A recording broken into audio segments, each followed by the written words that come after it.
de seminários. Tá? Então, esse seminário está sendo gravado. Por fim, para quem está participando pela primeira vez, só explicando as regras que a gente tem adotado. Então, devido a problemas que tivemos com participantes indesejados na primeira edição, o microfone de todos fica no mudo. E se alguém tiver alguma pergunta para fazer, ou fala no chat, ou então levanta a mão. Fica melhor se levantar a mão, porque eu recebo a notificação, aqui consigo ver que alguém quer fazer alguma pergunta. Então, o modo que a gente tem conduzido o seminário são perguntas pontuais ao longo da apresentação e perguntas, digamos assim, maiores, mais bem elaboradas ao final da apresentação. Então, já falei demais, então vou passar a palavra para a professora Fernanda. Obrigado, Fernanda, novamente. Obrigada a você, Rodrigo. Eu queria agradecer ao Rodrigo e o Cláudio pela iniciativa, acho que foi fantástica, e pelo convite de apresentar o seminário aqui. Né? Então, esse é um trabalho em conjunto com a Bruna Borges, que é aluna de doutorado da FEA USP, que está, inclusive, assistindo essa apresentação e vai me ajudar tomando notas de todos os comentários que vocês tiverem, e com o Louis Philippe Morin, da Universidade de Ottawa.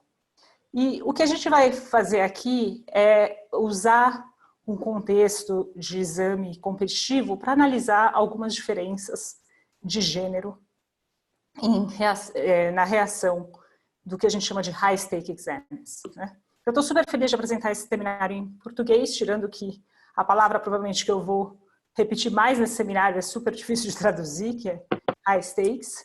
Eu quero que vocês pensem nisso como sendo exames importantes que têm consequências na vida dos indivíduos. Né? Então, por exemplo, no Brasil, o Enem é tipicamente um exame high-stakes, é um exame que tem muita consequência, determina financiamento, determina acesso a diversas universidades. O ENAD, por outro lado, é um exame mais low stakes, que não tem tanta consequência para as pessoas. Né? Então, no nosso caso específico, eu vou dar muito mais detalhes, mas o exame high stakes que a gente vai levar em consideração é o vestibular da Unicamp. Tá? Bom, por que a gente se interessa por essa questão de modo geral? Né? O que a gente sabe é que as mulheres adquirem cada vez mais educação. Em diversos países, os anos de escolaridade das mulheres já é maior do que o dos homens, e ainda assim, quando a gente olha para as ocupações mais seletivas ou mais elevadas nas empresas, por exemplo, a gente sabe que ainda as mulheres são muito subrepresentadas nessas posições. E tem diversas explicações, eu vou resumir rapidamente aqui algumas explicações da literatura, mas uma das coisas que chama a atenção, e tem alguma literatura sobre isso, é que as mulheres parecem, em geral, terem mais dificuldade ou terem menos capacidade de selecionar o tipo de atividade que elas se envolvem. Então, tem alguns artigos que mostram, por exemplo, que as mulheres tendem a assumir em empresas, em instituições em geral, algumas tarefas e alguns cargos que têm pouco impacto sobre a carreira delas. Né? Então, um exemplo típico, por exemplo, na universidade, é participar de comitês que podem ser importantes para a universidade, mas que, em geral, não são tão centrais para progresso de carreira. Então, a gente está meio conversando nessa literatura, como eu vou detalhar mais para vocês. Tá? Então, tradicionalmente, e aqui um resumo muito rápido, né? Tradicionalmente, essa literatura que tentava entender diferenças de gênero no mercado de trabalho, basicamente falava de discriminação e de preferências. E daí tem uma literatura mais moderna, dos últimos 20 anos, 25 anos, que começou a olhar para outras coisas, né? Que talvez expliquem essa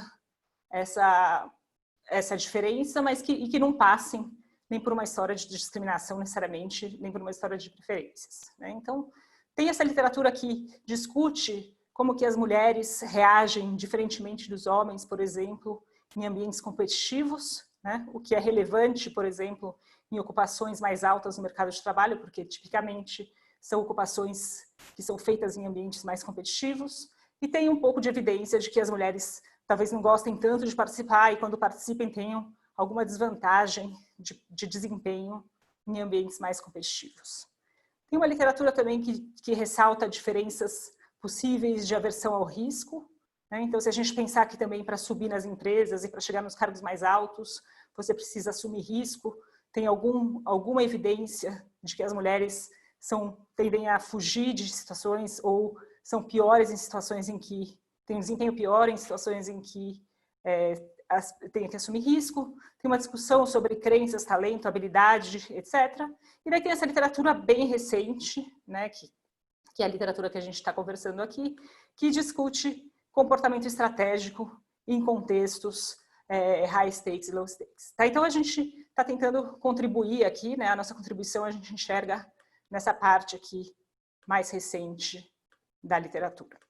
Bom, então, a nossa pergunta aqui, e eu já vou falar exatamente como que a gente vai identificar isso, é se homens e mulheres reagem diferentemente quando eu tenho uma mudança nesses stakes do exame. Repito mais uma vez, a ideia aqui de stakes é que partes do exame vão se tornar mais relevantes, como eu vou mostrar para vocês.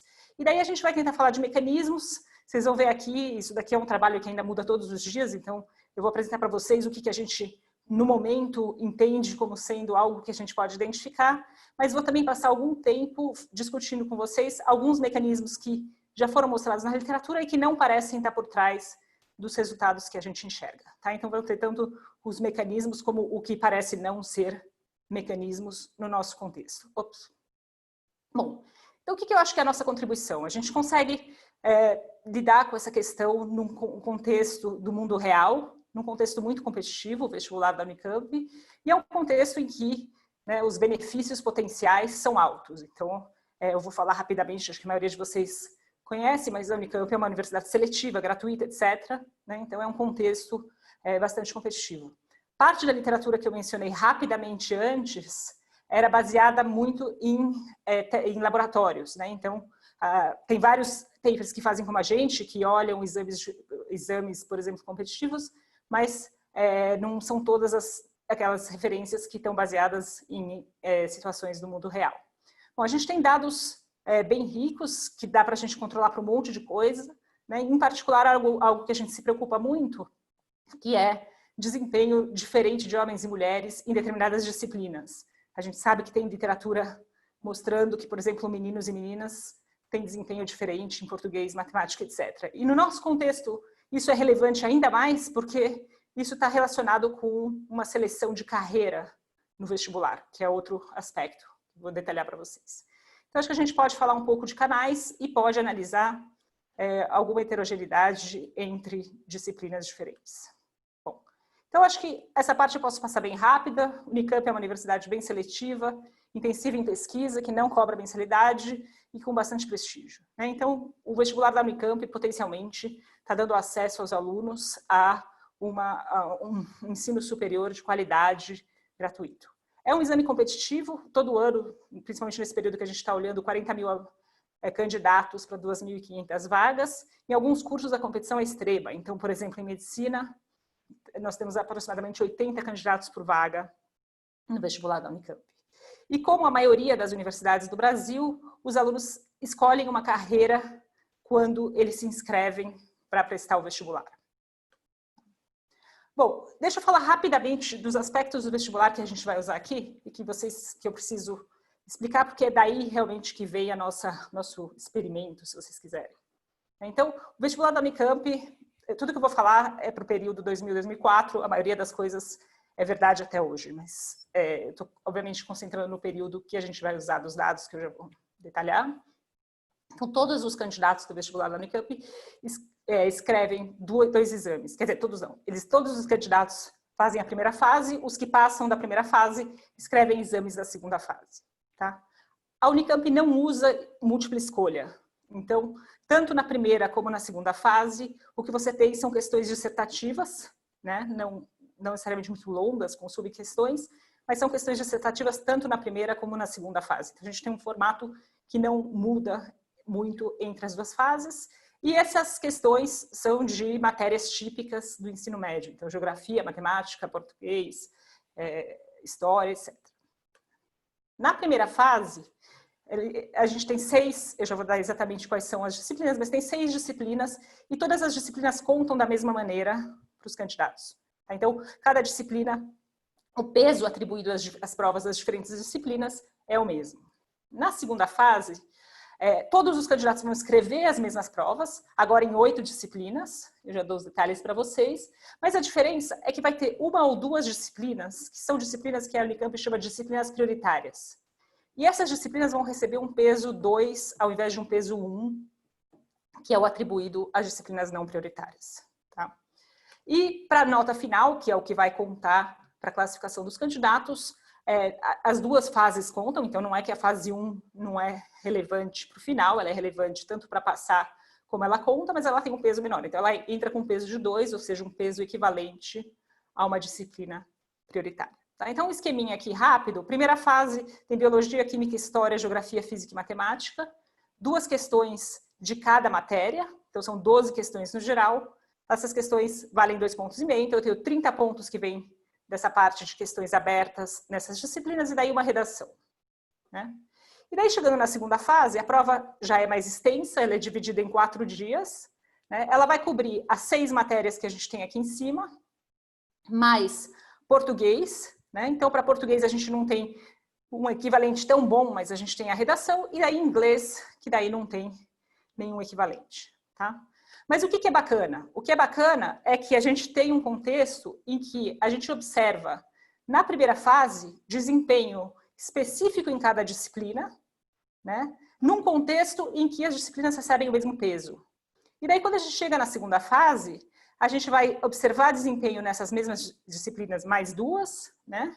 E daí a gente vai ter determinadas disciplinas que vão receber peso 2. Então, aqui o exemplo, por exemplo, se um candidato estiver prestando medicina, biologia e química vão ser disciplinas prioritárias, logo a nota dessas disciplinas vai ser multiplicada por 2. Tá? A gente vai usar essas 6 disciplinas na maior parte dos nossos exercícios, porque essas provas são muito mais comparáveis. A gente vai usar também português em alguns testes de robustez, considerando que a redação é a primeira fase de português, mas entendendo que não é tão comparável quanto as questões. Né?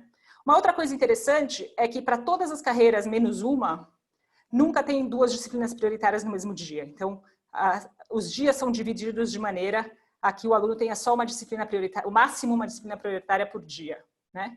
E a outra coisa interessante é que quando o aluno chega para fazer o vestibular, ele recebe as 2 provas ao mesmo tempo. Então, isso implica que o aluno tem bastante liberdade para distribuir o tempo e o esforço entre as disciplinas de um mesmo dia.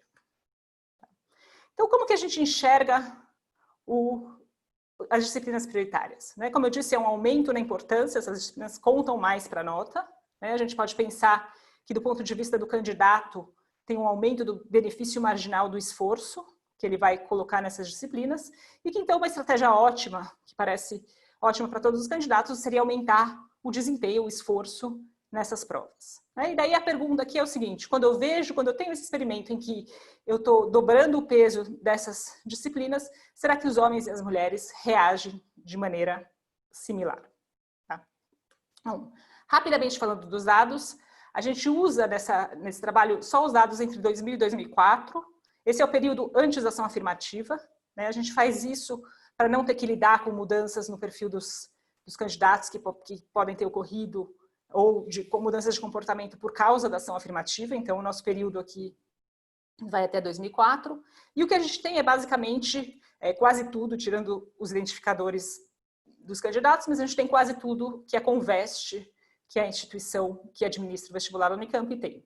A gente tem todas as notas individuais por questões, tanto da primeira fase quanto da segunda fase, características socioeconômicas que vêm do vestibular, do questionário que os alunos preenchem, a escolha de carreira, e a gente tem o Enem. Eu não falei sobre isso porque não é tão relevante aqui, mas o Enem pode contar por 20% da nota da primeira fase, se ajudar o aluno. Né? Do nosso ponto de vista aqui, a grande vantagem é que a gente tem o Enem para 90% dos candidatos da base. Então, a gente consegue ter uma medida de habilidade dos candidatos prévia ao vestibular. Tá? Então, a gente tem nota de todos os alunos para todas as questões. Bom, a gente elimina os treineiros. Eu vou fazer um exercício no final com os treineiros, mas em todas as outras especificações eles não estão. No caso deles, eles não estão realmente competindo por uma vaga. A gente elimina alguns poucos casos em que eu tenho alguma informação relevante faltando. E, como eu disse, português A gente vai usar em robustez, mas na maioria das especificações a gente não vai usar nem português nem inglês, porque a gente não tem desempenho na primeira fase do vestibular. Tá? Bom, aqui rapidamente as estatísticas descritivas.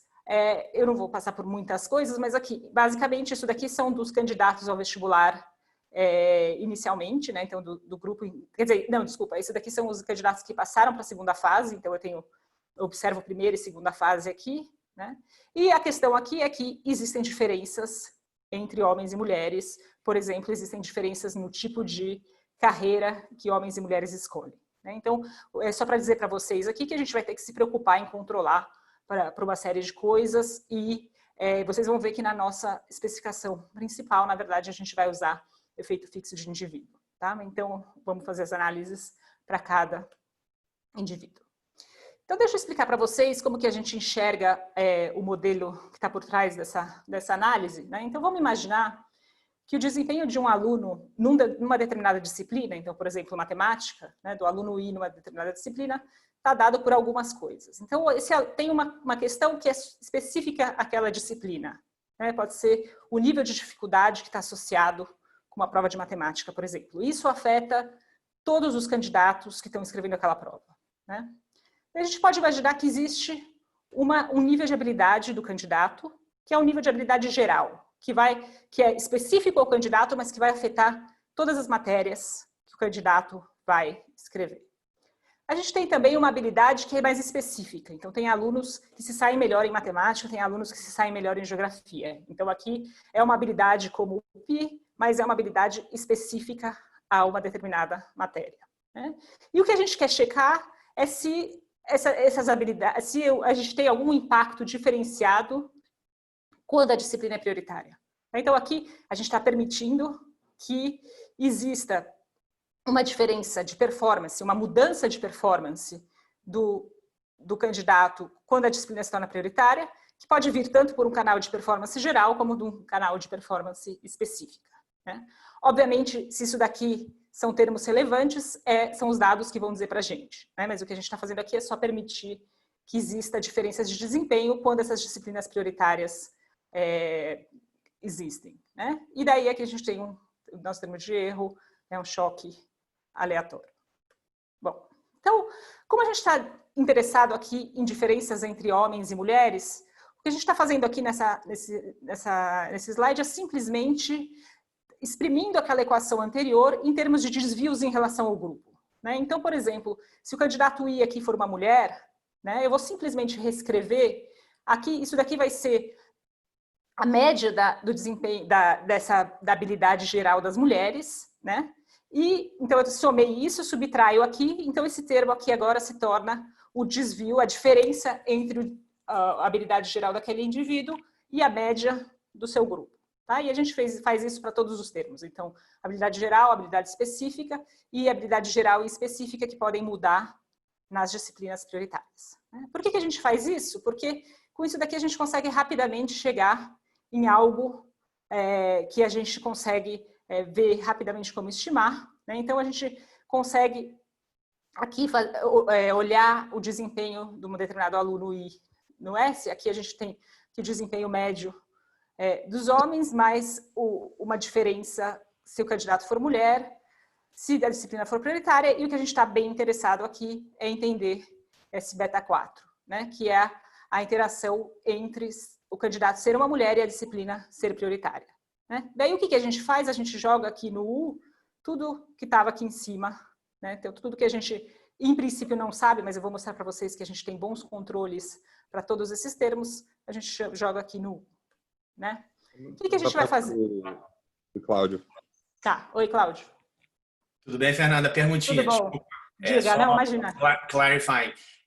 Só para entender, a decisão se, por exemplo, para mim, eu vou fazer medicina e vai contar mais biologia, como é que é o timing dessa decisão? Eu preciso decidir isso antes da fase 1, que isso parece bem importante. Antes da fase 1. Então, os alunos, quando se inscrevem no vestibular, eles escolhem a carreira e sabem imediatamente qual que é a disciplina prioritária associada. Tá, então eles não podem, isso eles não podem mudar, digamos assim. Eles não têm como mudar, eles não têm nenhuma... E na verdade, vocês vão ver que a gente, várias vezes aqui vai falar de escolha como sendo quase a escolha das disciplinas prioritárias. No fundo, quando você está escolhendo carreira, você está escolhendo quais são as disciplinas prioritárias.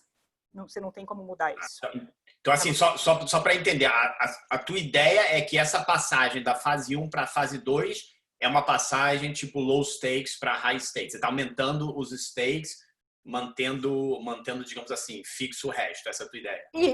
Na verdade, assim, as duas fases são high stakes, como eu disse, as duas contam, né? Então não dá para o aluno relaxar completamente nenhuma das fases, né? A mudança que a gente está tentando explorar de high stakes aqui é uma mudança do peso atribuído a essas disciplinas. Quer dizer, ir mal numa prova prioritária vai ter um impacto na nota final pior, porque essa média vai ser multiplicada por 2.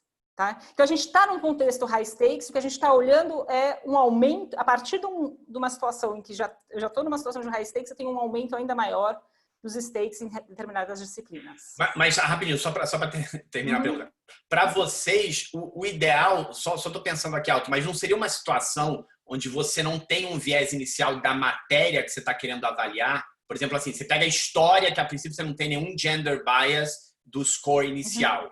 E aí você está mudando, digamos, o stake do que história vale, partindo do pressuposto de que o desempenho inicial de homens e mulheres é parecido, entendeu? Parecido. Se você já começa com alguma matéria que já tem um viés inicial, é difícil entender essa... Você tem dois efeitos aí diferentes, né? Sim. Então, mas o que eu vou mostrar para vocês... Isso, mas eu tenho ao mesmo tempo homens e mulheres fazendo essas matérias.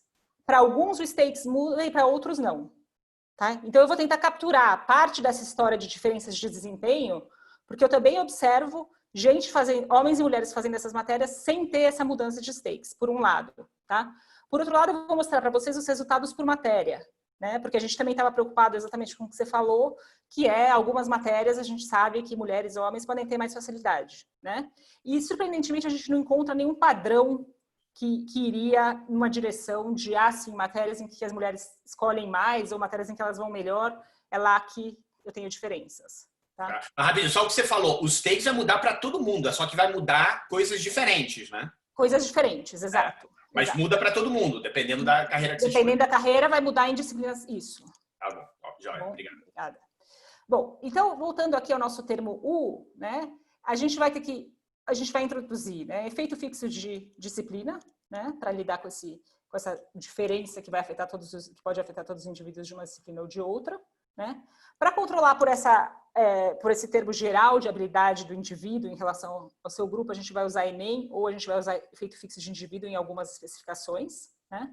Esse termo aqui sugere que a gente deveria usar efeito fixo de disciplina gênero para justamente controlar pelo fato de que mulheres ou homens podem, né, ter um desempenho médio diferente nessas matérias.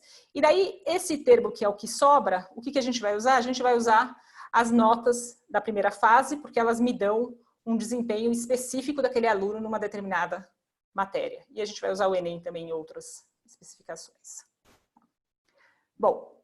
Fernanda, tem uma pergunta do Áureo. Diga. Oi, Fernanda, tudo bom? Oi, tudo bom, Áureo?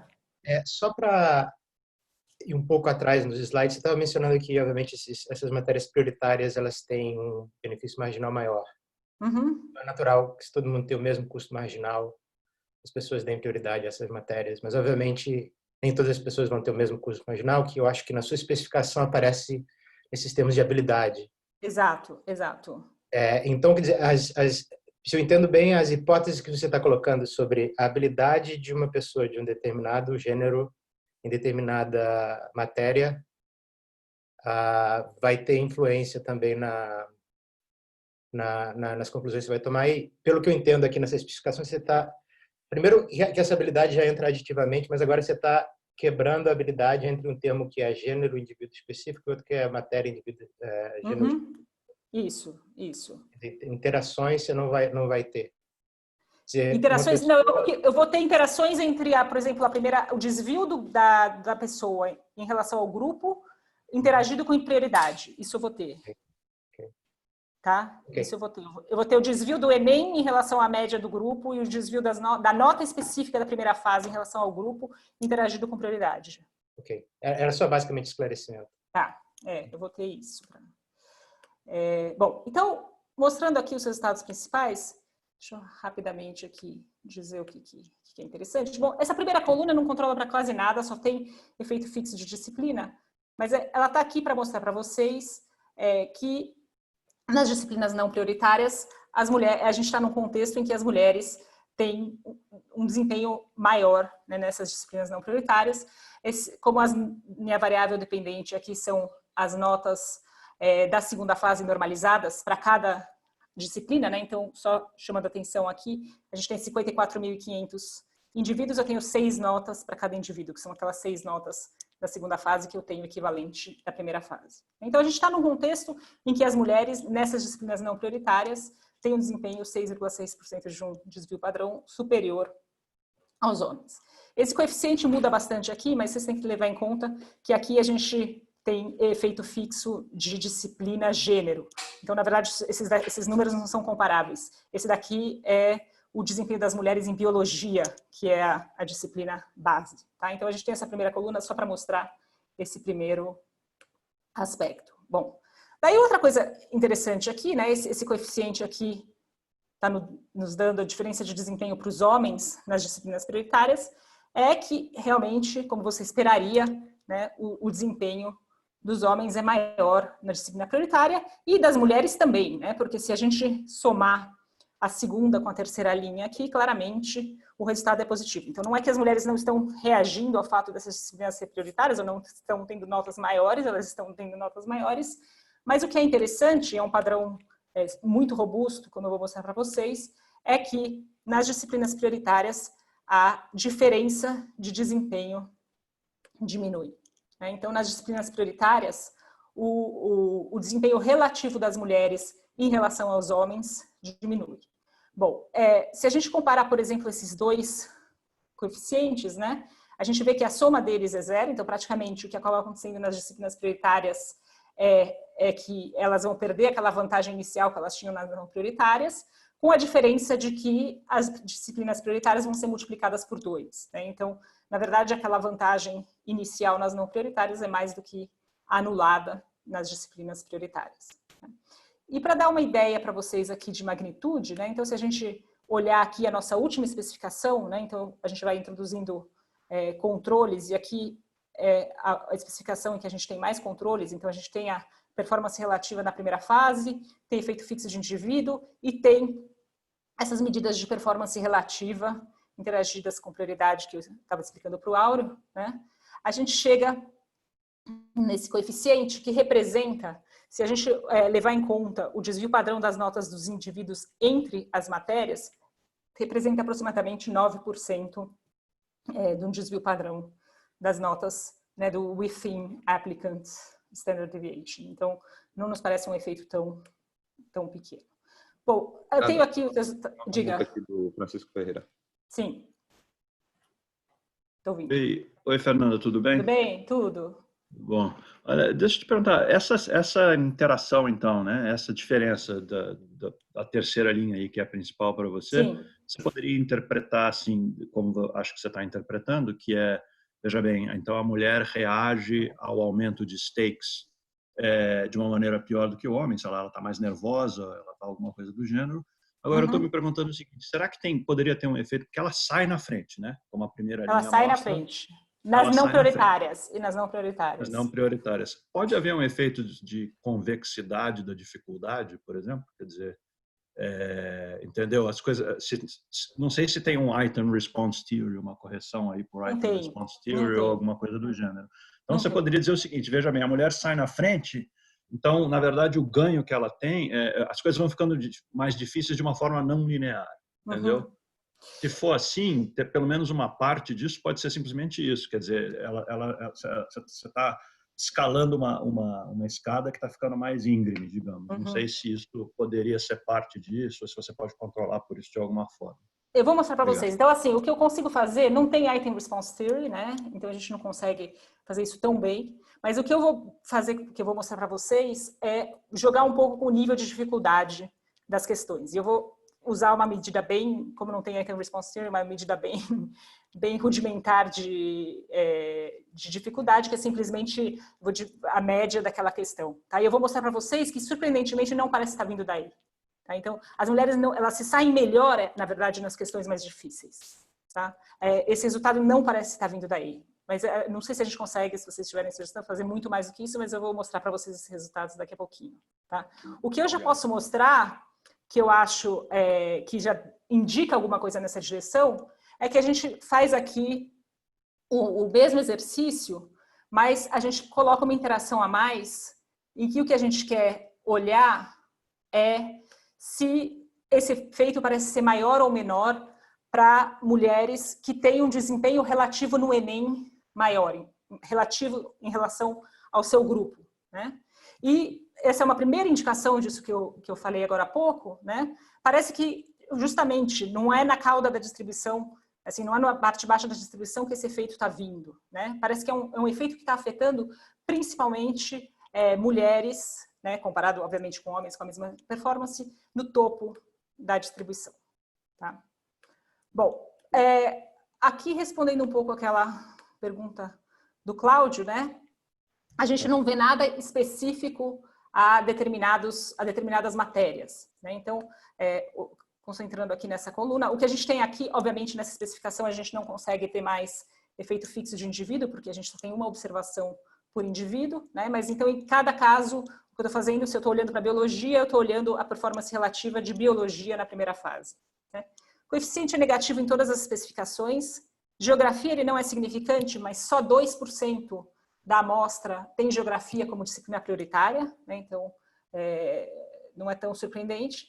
E daí a gente não enxerga aqui, quer dizer, as magnitudes são diferentes, a performance das mulheres são diferentes, mas não parece ter nada aqui muito sistemático de mulheres indo pior nas matérias que elas escolhem menos ou indo pior nas matérias em que elas se saem piores, tá? Então, isso nos tranquiliza um pouco de que a gente não parece estar capturando algo específico a determinadas matérias, né?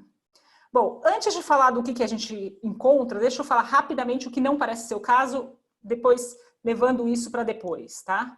Então, a gente vai olhar uma história de vantagem comparativa. Então, será que as mulheres, simplesmente na hora que elas escolhem carreira, elas não levam em conta as matérias que elas são boas? Isso poderia ser uma explicação, não parece ser o caso, tá? Não parece ser diferenças de performance muito anteriores. Então, quando eu olho para a primeira fase, vocês vão ver que esse efeito não está lá, tá? Eu também não parece ser uma seleção muito diferente para homens e mulheres entre a fase 1 e a fase 2. Vou falar um pouco disso, de como que a gente consegue avaliar, mas essa ideia de que talvez as mulheres fiquem paralisadas, né? Tem alguma literatura que diz, por exemplo, choques negativos têm impacto muito mais duradouro sobre mulheres do que homens. Então, se tiver uma questão difícil no começo da prova, é isso que vai talvez trazer... A gente não tem evidência disso, e também não parece que o canal aqui é um canal de informação ou de pouco conhecimento sobre o exame. Mas eu vou guardar esses exercícios para daqui a pouco. Deixa eu mostrar o que a gente consegue dizer aqui, pelo menos por enquanto, né?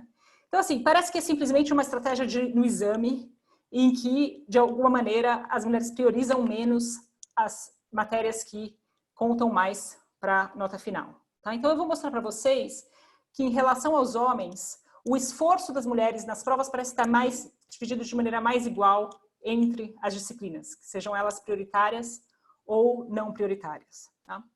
Daí tem dois fenômenos que a gente consegue identificar aqui, não sei se a gente está chamando da melhor maneira possível, mas tem uma coisa que a gente está relacionando um pouco com perfeccionismo, mas quando a gente olha o desempenho das mulheres nas disciplinas não prioritárias, tem várias questões em que elas vão obter a nota máxima, é isso que eu estou chamando aqui de perfect scores. Na segunda fase, a nota máxima é 5, eu vou ver isso muito mais frequentemente nas mulheres, nas disciplinas não prioritárias, enquanto os homens parecem negligenciar mais essas disciplinas não prioritárias e nas disciplinas prioritárias, por outro lado, ter relativamente mais questões em que eles alcançam a nota máxima, tá?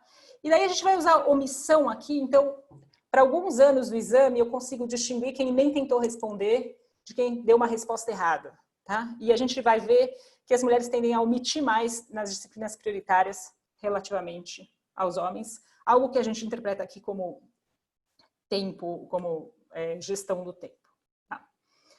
Bom, então, para mostrar para vocês que o esforço parece estar dividido de maneira mais igual entre as disciplinas, o que a gente tem aqui como variável dependente é o coeficiente de variação, então desvio padrão dividido pela média, né? Na segunda fase, eu não vou mostrar os resultados da primeira fase por uma questão de tempo, mas eles são bem parecidos, né? E o que a gente vê aqui é que controlando para dummies de ano e controlando para Enem, né, parece realmente que a dispersão das notas. Então, aqui eu tenho, o que eu estou calculando é, para cada candidato ao vestibular, eu observo 6 notas desse candidato na segunda fase, né? E que a gente está calculando é o desvio padrão e dividindo pela média da nota dessas 6 provas. E o que a gente vê aqui é que realmente parece que existe uma dispersão menor das notas das mulheres quando a gente olha para as diferentes notas que ela obteve na segunda fase, e na primeira fase é bem parecido. Aqui é aquela história de score perfeito. Então, isso daqui é o número de questões da segunda fase para uma determinada matéria em que o candidato obteve nota 5. Né? Então, o que a gente vê? A gente vê que para as disciplinas não prioritárias, né, realmente, as mulheres parecem ter, né, um pouco mais de scores perfeitos, né? Os homens nas não prioritárias, né? Então o padrão é muito parecido com o que a gente tinha visto. Nas prioritárias, desculpa, tem um desempenho maior. As mulheres também, porque, novamente, a soma desses coeficientes é positiva, né? Mas o desempenho relativo das mulheres em relação aos homens nas disciplinas não prioritárias é negativo, ou seja, elas vão ter um desempenho relativamente pior em termos, nas disciplinas prioritárias, em termos de questões em que elas obtêm nota máxima, tá? E outra vez, eu não pus aqui por uma questão de tempo, mas a gente faz aquela mesma interação com o score relativo do Enem e encontra que esse efeito parece estar vindo principalmente das mulheres, da parte da distribuição que os candidatos têm desempenho maior.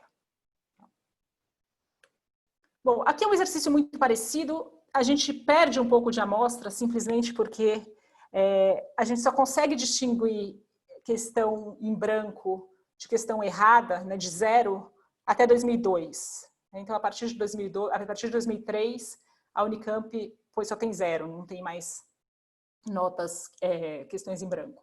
Então, para essa amostra de 2000 a 2002, a gente vê que efetivamente o que parece estar acontecendo aqui é que as mulheres, apesar de tipicamente deixarem menos questões em branco nas disciplinas não prioritárias, né, e os homens, obviamente, deixarem menos, e as mulheres também nas prioritárias, a diferença relativa entre homens e mulheres faz com que as mulheres deixem relativamente mais questões em branco na segunda fase do que os homens nas disciplinas prioritárias.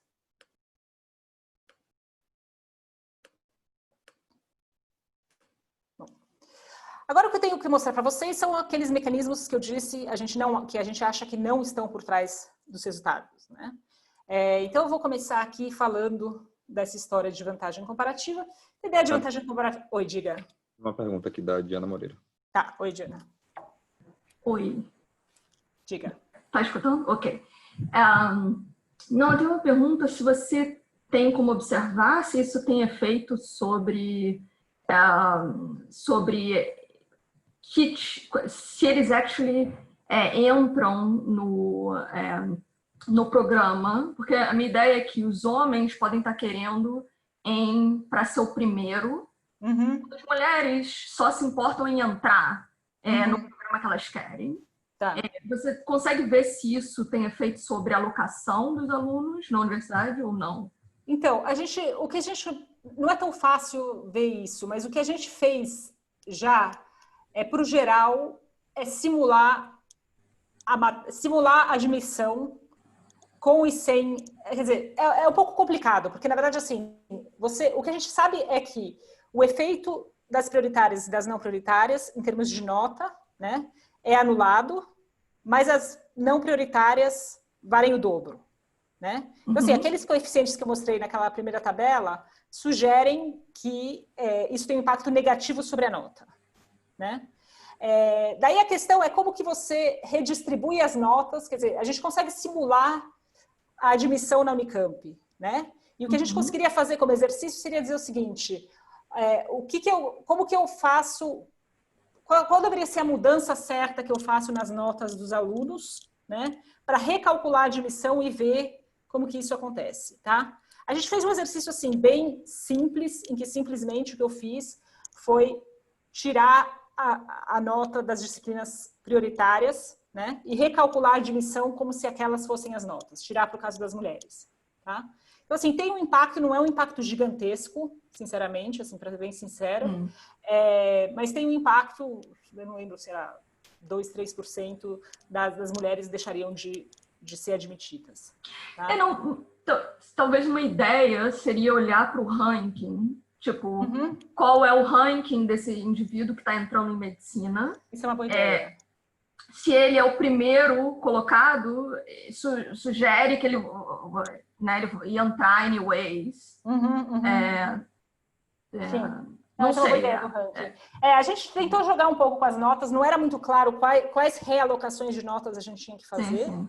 Né? Mas o que a gente consegue é fazer isso, a gente consegue simular o vestibular alterando a nota dos alunos, né? Então, mas a gente pode olhar para como que mudam os rankings em função disso. Tem uma pergunta também da Ana Trindade. Sim. Oi, Ana. Oi, Fernanda, tudo bom? Tudo bom? Tudo. Eu tenho 2 perguntas, na verdade. Uma, você deve ter falado, mas eu acho que eu perdi. As 2 fases são múltipla escolha? Não, nenhuma. As duas são questão aberta. As 2 são questões abertas. Tá. E a outra coisa é você tá controlando pela prioridade, mas você não está controlando pelo major, é isso? Não, a gente fez o controle. Então, assim, a gente controla pela disciplina simplesmente porque é o que sai naturalmente daquele modelo. E porque a nossa preocupação inicial era justamente aquela preocupação que o Cláudio mencionou, de que existem muitas diferenças de desempenho entre disciplinas. Tá? O que a gente fez também, eu não vou mostrar aqui, mas a gente fez por major. Então, olhando para indivíduos dentro de uma major. E os resultados continuam iguais, na verdade, eles são maiores, inclusive. Então, a gente ainda está debatendo se a gente deveria.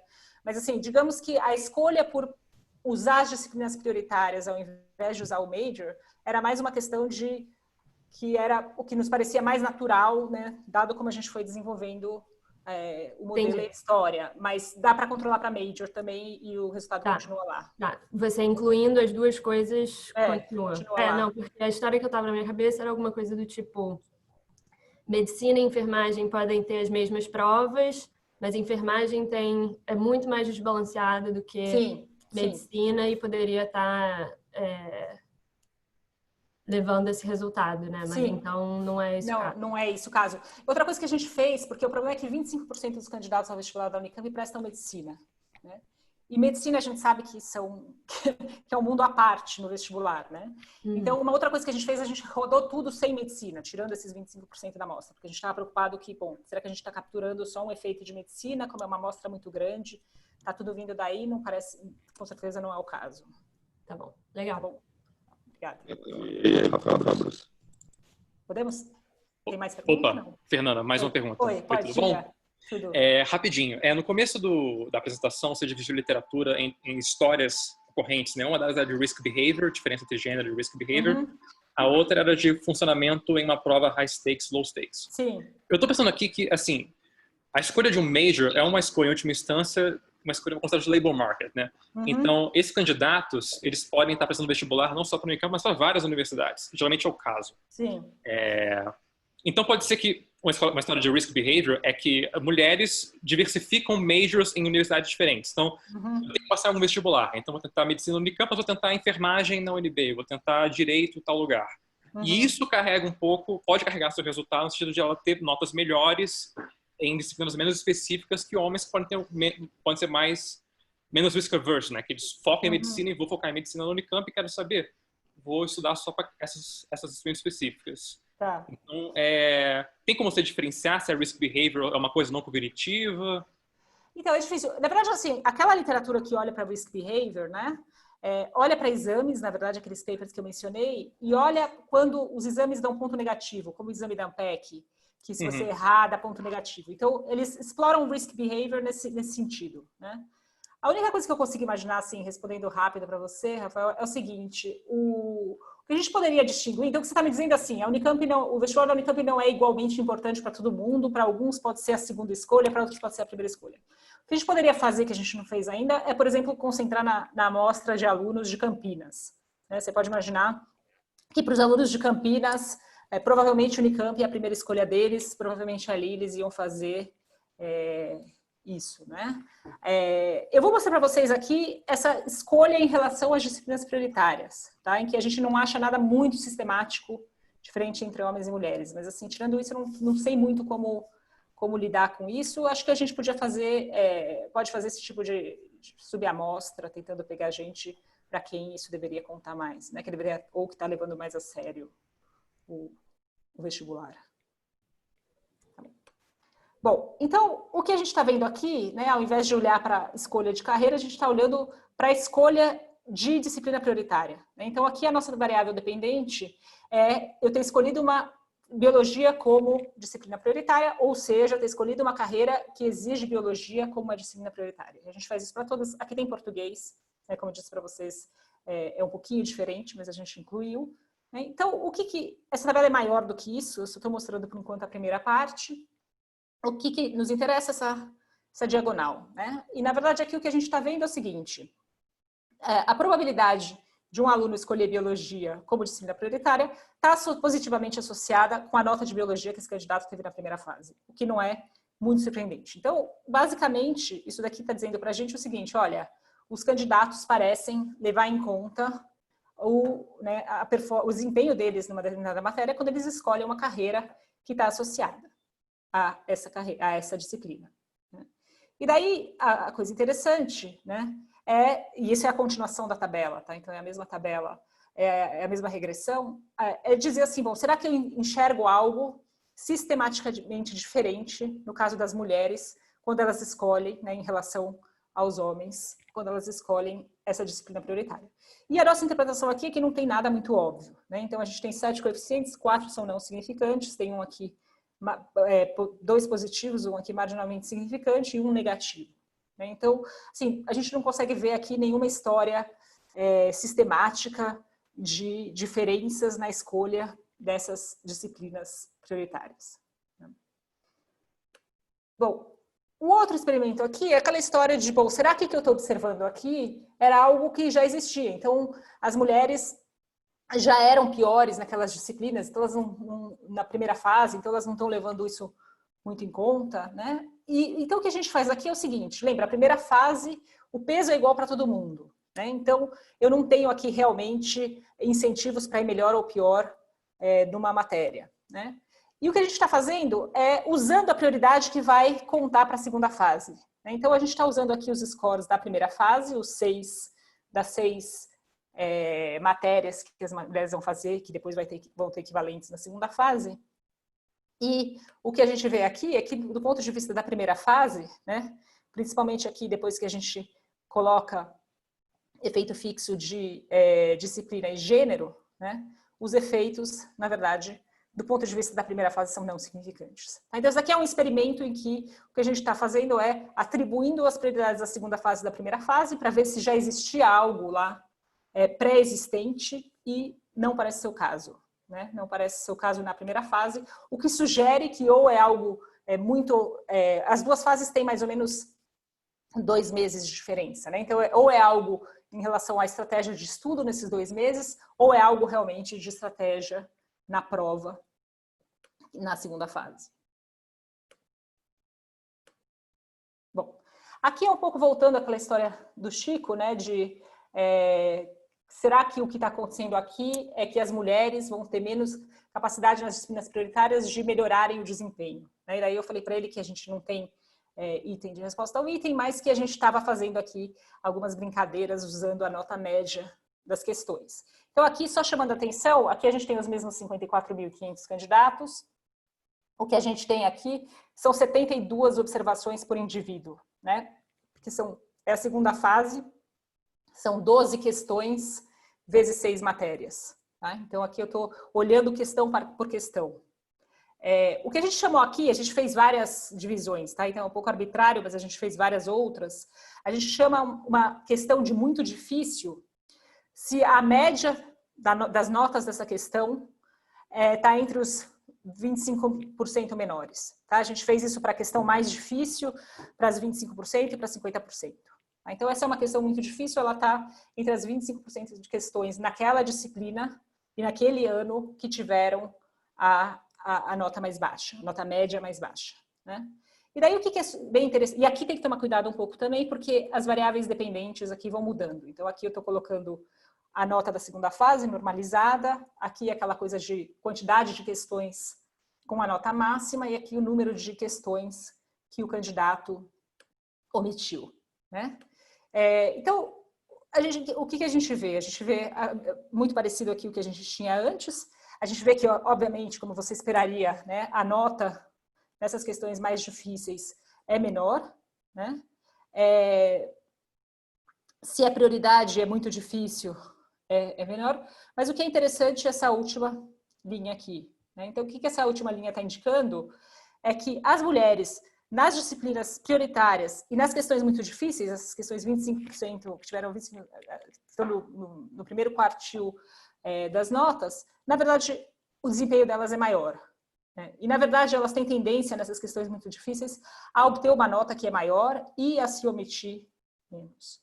Né? Então, assim, apesar da gente não ter uma medida tão fina de dificuldade, esses resultados não parecem sugerir que essa diferença que a gente observou lá no início está vindo das questões que são consideradas mais difíceis. Pelo contrário, né? Aonde parece aqui que elas estão perdendo os pontos são nas questões relativamente mais fáceis. Bom, a gente pensou bastante sobre essa história de seleção. Eu vou mostrar aqui só um resultado. Né? Então, poderia ter uma preocupação aqui de que homens e mulheres, a seleção de homens e mulheres da primeira para a segunda fase é diferente. Então, quando eu olho o pool de mulheres na segunda fase, ele não é exatamente comparável com o pool de mulheres na primeira, com o pool de homens da segunda fase. Né? Então, o que a gente mostra aqui? Isso daqui é simplesmente uma variável dummy, né, variável dependente, que indica se o candidato passou para a segunda fase. Né? E o que a gente fez aqui foi simplesmente fazer uma regressão simples para ver se existia alguma diferença entre mulheres e homens na segunda fase. E o que a gente vê aqui é que se a gente controlar para o desempenho no Enem e para o desempenho na primeira fase, a variável mulher não tem nenhum poder explicativo na sobrevivência da primeira para a segunda fase. Tá? A gente fez várias outras coisas, então assim, não estou dizendo que esses candidatos são iguais, né? Na verdade, se a gente olha as distribuições e olha várias coisas, a gente vê que existem diferenças entre os pools das mulheres e os pools dos homens, mas parece que todas essas diferenças são capturadas tanto pela nota da primeira fase quanto pela nota do Enem, né? O que nos tranquiliza, porque são os controles que a gente está usando nas regressões. Bom, daí tem essa história, né? E tem bastante literatura que discute isso, que mulheres parecem reagir piores a choques negativos. Né? Então, a ideia aqui seria o seguinte, tem alguma literatura que fala quando as mulheres têm feedback negativo, isso tende a piorar o desempenho delas em seguida, muito mais do que o que parece acontecer com os homens. Né? Então, aqui o que a gente conseguiu fazer foi brincar um pouco com a ordem das questões. Tá? As provas da Unicamp, todas as provas seguem, todos os candidatos recebem o mesmo caderno de questões, então a ordem das questões é a mesma. Né? Então aqui a gente simplesmente brincou, então difficult simplesmente está entre as 50% mais difíceis, most difficult é a questão que teve nota média pior e very difficult é aquele primeiro quartil. Né? Então vamos dizer que a primeira questão seja difícil, esteja nesse grupo de 50%. Né? Não parece afetar nem os homens nem as mulheres de maneira significativa. Daí, o que acontece se a questão mais difícil daquela prova, daquele ano, né, daquela prova, daquela disciplina, está dentre as 4 primeiras? A gente vê que, no geral, para os homens isso tende a reduzir, é um efeito muito pequeno, mas tende a reduzir um pouco o desempenho. Para as mulheres, pelo contrário. Né? Isso parece, inclusive, beneficiá-las de alguma maneira. Né? E se a questão é muito difícil, que é aquela questão dos 25%, né, a gente encontra algo muito parecido. Se eu tiver uma questão muito difícil no começo, isso parece prejudicar os candidatos homens em geral, não parece ser um problema para as candidatas mulheres. Bom, e daí aqui eu vou mostrar para vocês um último, quer dizer, a última tabela, não é o último resultado, mas é a última tabela, né, e que a gente refez o exercício para os treineiros, né? Então, os treineiros, acho que todo mundo sabe, são aqueles candidatos que estão prestando a prova simplesmente para ver como ela é, né? E eles estão sujeitos às mesmas regras. Então, no caso da Unicamp, na verdade, os treineiros optam por carreiras específicas. Em geral, eles optam pela carreira mais fácil de exatas, mais fácil de humanas ou mais fácil de biológicas. Obviamente, os treineiros são um grupo muito pequeno e muito particular, então isso daqui está longe de ser um resultado central no nosso trabalho. Mas o que parece interessante é que, se a gente pensar que eles têm menos pressão, eles estão ainda sujeitos à história dos pesos, da diferença dos pesos na nota final e na classificação deles final. A gente vê que esse efeito de mulheres se saírem relativamente piores nas disciplinas prioritárias, relativamente aos homens, parece já existir aqui no caso dos treineiros. Bom, o último mecanismo aqui que a gente que eu vou mostrar para vocês, né, tinha aquela preocupação, bom, será que por alguma razão as mulheres são mais mal informadas sobre o vestibular ou sabem menos sobre o vestibular? O que a gente fez aqui, eu não vou mostrar as tabelas, ficaria muito cansativo, mas é simplesmente analisar diferentes subamostras e olhar para as subamostras que a gente acha que são subamostras em que os indivíduos devem ter mais informação sobre o vestibular e subamostras em que eles têm menos, tá? Então, claro que aqui tem várias diferenças entre essas subamostras, mas, por exemplo, uma das coisas que a gente olhou foi aqueles indivíduos que estão fazendo o vestibular pela primeira vez e aqueles que já fizeram outras vezes o vestibular da Unicamp, né? Ou indivíduos da escola pública e separados dos indivíduos da escola privada, pensando talvez que na escola privada a preparação para o vestibular seja maior, né? A gente brincou também, então, tem com educação dos pais, então, uma subamostra em que nenhum dos pais tem ensino superior e outra em que pelo menos um tem ensino superior, né? Inclusive, a gente refez o exercício pensando numa história de role model, então, o pai, se for um menino, a gente olha a educação do pai, se for uma mulher, a gente usa a educação da mãe, né?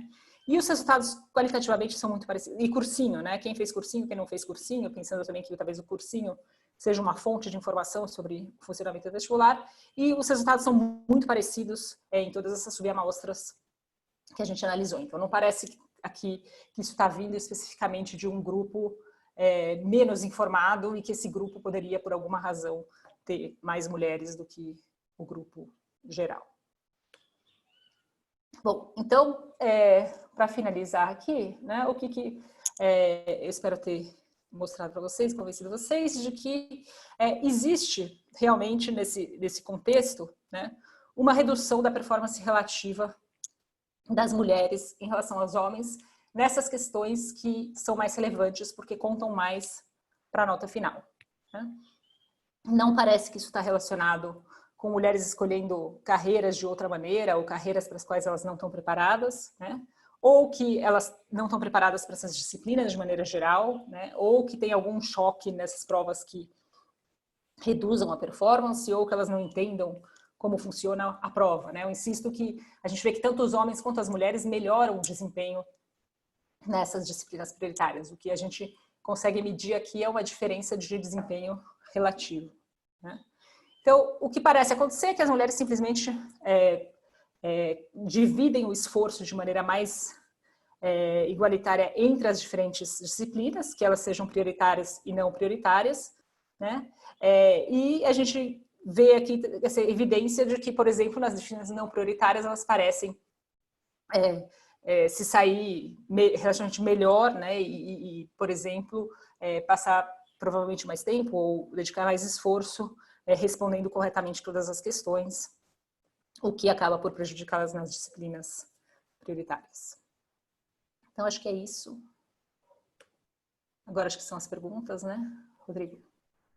Obrigado, nada. Seminário. A gente vai ver aqui as coisas agora, não tem interesse para Aí eu vou utilizar o recurso de levantar a mão, que aí fica uma listinha aqui, tá bom. Quem não conseguir, parece que está me ouvindo mal, né? Falar mais alto. Então, vamos dar início às perguntas e...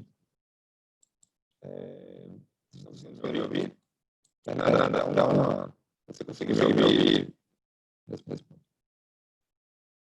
Tá bom. Então, vamos dar início às perguntas, começar a falar a Auro de Paula. Eu não estava ouvindo direito, mas eu acho que ele chama meu nome.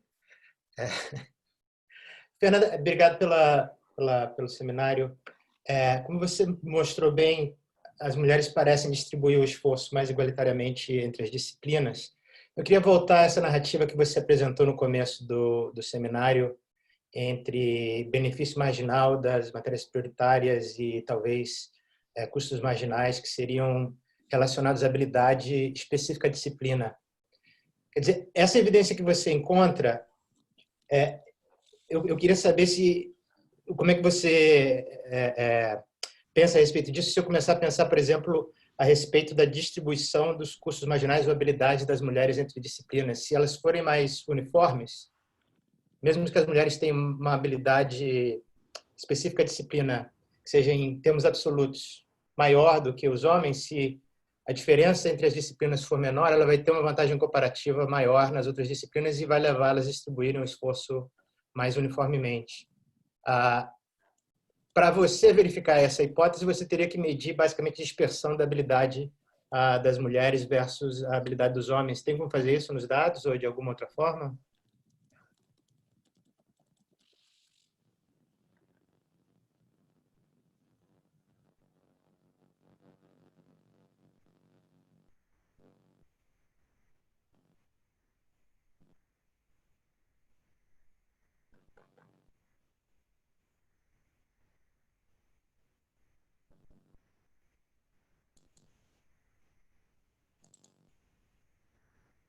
Sim, agora eu tô.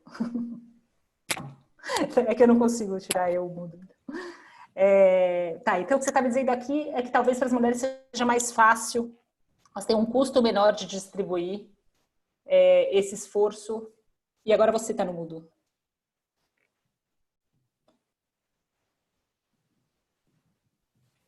Porque se a distribuição da habilidade para cada disciplina para as mulheres for mais uniforme, elas vão tender a distribuir o esforço mais uniformemente, mesmo que, em geral, elas sejam mais hábeis para cada disciplina, né? Elas têm uma vantagem comparativa, não no sentido que você usou, mas a vantagem comparativa nas não prioritárias. Elas podem ter vantagem absoluta mesmo na prioritária, mas tem uma vantagem comparativa nas não prioritárias. A questão aqui é que eu tenho mulheres fazendo disciplinas diferentes, prioritárias e não prioritárias, né?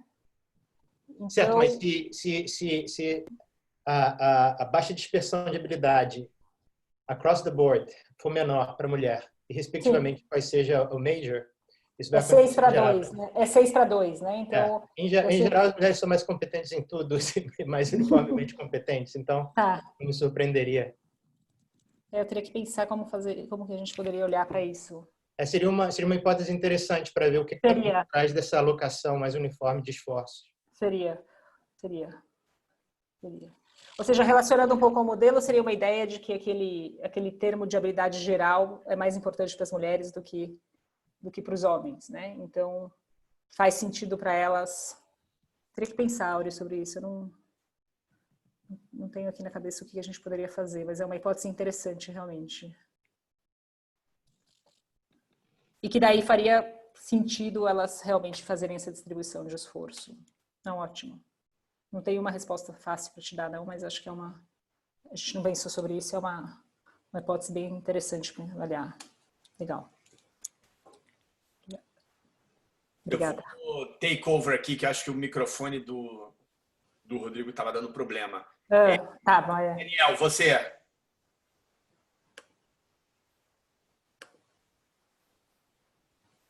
Peraí, deixa eu te desmudar aqui. Pronto. Oi, pronto. Escutando? Oi, Daniel. Parabéns pela pesquisa, muito Obrigada. legal. Acho que é bem incríveis os resultados, bem relacionados à literatura. E eu fico até orgulhoso de ter participado da pesquisa como observação. O ponto que eu ia falar é bem relacionado ao do Áureo, né? Partindo de uma hipótese de que tem uma diferença na dispersão entre disciplinas para mulheres. E aí, acho que correlacionado com isso, um outro problema que é que você não observa a habilidade, né? Você tem um sinal da habilidade na primeira e segunda fase. E o Enem, né? E o Enem, mas enfim, são todos sinais imperfeitos, mas o ponto que eu ia fazer é que o sinal que você tem para a segunda fase é mais preciso do que o da primeira. Porque você tem 12 questões em vez de duas só. Então, eu fiquei pensando, se você escrevesse um modelo em que a diferença de esforço é exatamente a mesma entre homem e mulher, mas por que na segunda fase você está obtendo um sinal mais preciso da underlying ability? Se isso não poderia gerar a diferença dos resultados. Eu não sei, uma coisa que passou, mas acho que se for explorar essa ideia do Áureo, acho que isso é uma coisa a incluir também. Sim, que o sinal é mais preciso na segunda fase, né? Isso. E aí, de repente, vocês podem fazer alguns robustez onde vocês, para cada observação, cada pessoa sorteia duas provas. Sorteia duas provas. Legal. Alguma coisa assim. Legal. Bem legal. Não vou pensar sobre isso, é uma boa... de maneira geral, tentar entender como que diferenças nessa habilidades gerais específicas se traduziriam quando o sinal não é perfeito. Legal. Obrigada. Obrigado. Ana Paula?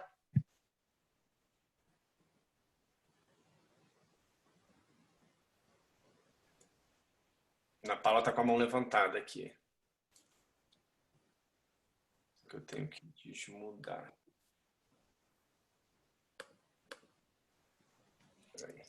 Alô? Pronto, desculpa. Oi. Pronto, tá me ouvindo? Sim. Oi, Fernanda, tudo bem? Tudo bem, Ana? Que bom te ver. Escutar, na verdade. Então, minha dúvida, ela tem um pouco a ver com o que a Diana falou mais cedo, que é qual que é a diferença de desempenho de homens e mulheres na primeira fase? Porque eu fiquei pensando se a notícia ruim, se a notícia da primeira fase é pior para o homem, faz sentido que ele reaja de forma mais estratégica na segunda fase. Entendi. Bom, a gente tem aqui aquele exercício que eu estou procurando da primeira fase, né? Em que realmente as mulheres, na média, quando eu controlo para o Enem, têm um desempenho melhor na primeira fase. Né? Então, o que você está me dizendo é que os homens, em geral, vão ter... Agora, eu estou controlando para a nota da primeira fase, né, nessa história. Então, a sua história seria... Eu tive um sinal ruim na primeira fase e isso está jogando de uma maneira diferente. Né? Então, assim, controlando para o Enem, as mulheres se saem melhores na primeira fase. Isso não tem dúvida. A questão é que a distribuição de Enem delas pode ser diferente, né? E é diferente. Agora, acho que a única coisa que eu posso dizer aqui é isso, é que a gente está controlando para esse sinal da primeira fase, né? Então, em teoria, o que a gente está vendo aqui comparando pessoas com o mesmo sinal. Daí, o que você está me dizendo assim, talvez a reação a esse sinal seja diferente, né? Eu não sei se a gente vai conseguir chegar tão longe a ponto de distinguir. Nem era o que eu tinha dito, mas eu concordo com você que daí é difícil testar isso. Se condicional a receber... ok. Obrigada. Não.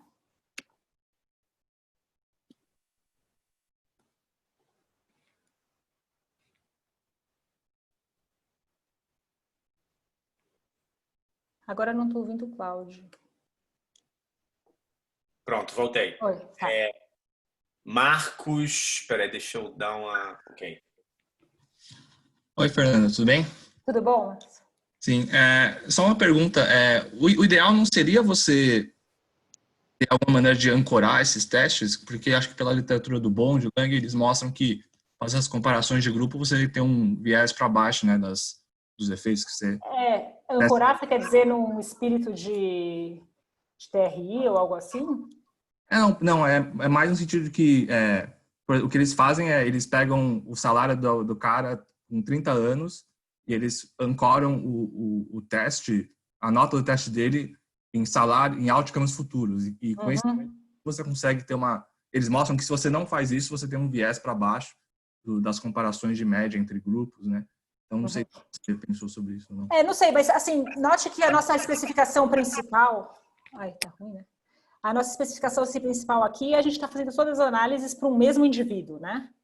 Então, aqui o que eu estou olhando é diferenças de desempenho dentro de cada indivíduo, né? Então, assim, eu acho que isso daqui pode ser realmente um problema se eu quisesse interpretar aqui as minhas primeiras colunas, não sei, mas o que a gente está vendo aqui é dentro para cada indivíduo, né? Diferenças de performance.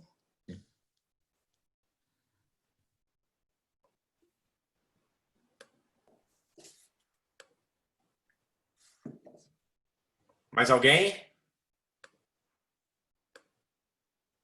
Fernanda, você quer dizer mais alguma coisa? Tem mais alguma coisa? Não, só isso. Só queria agradecer vocês pela participação. Acho que foi ótimo para a gente. Quer dizer, é ótimo esse período, todo mundo preso em casa, a gente ter a oportunidade de apresentar o trabalho. Então, queria agradecer mais uma vez para o Cláudio e para o Rodrigo pela iniciativa, né? E agradecer a todos os participantes pelos comentários, que com certeza vão ser muito úteis nessa etapa do trabalho. Obrigada. Então, ótimo. Então, só agradecer a todo mundo. Obrigado, Fernanda, pelo seminário. E aí, quarta-feira que vem, temos mais. E para quem quiser participar desse outro seminário de pesquisadores mais jovens, o Rodrigo vai mandar um e-mail também com o horário. Né, Rodrigo? Então, ótimo. Obrigado a todos. Obrigada a vocês. Tchau, tchau. Tchau, tchau.